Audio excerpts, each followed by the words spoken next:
Ura Tibel dhe ato pasarele janë objektet e artit me koston më të lartë të mirëmbajtjes, shkak për këtë bëhet dëmtimi i shpeshtë i shtresës prej dorase, e cila nuk reziston gjatë për shkak të kushteve klimatike.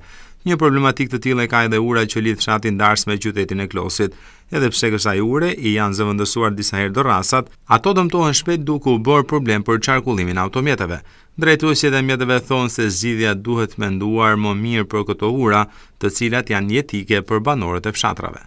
Është mërmetu për herë me dorasa jashtë standardit, pasazhinume edhe prishet. Rrezik makinat çajnë sa herë gomat tu, sa nuk i vend material të mirë. Mu bë me beton e mirë.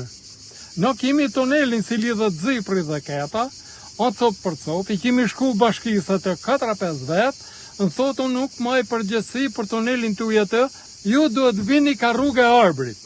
Për urgjenca, për çdo gjë, këto në gjithësore më u lidhë Keta edhe Zipërhëndja. Ndërkohë të kontaktuar nga ana jonë drejtues të Bashkisë Klos thanë se ka një projekt për ndërtimin e një ure betoni në vend të asaj Tibel që lidh fshatin Dars me qytetin e Klosit. Sipas tyre, financimi do të bëhet nga Fondi Shqiptar i Zhvillimit dhe puna për ndërtimin e urës së re do të nisë shumë shpejt.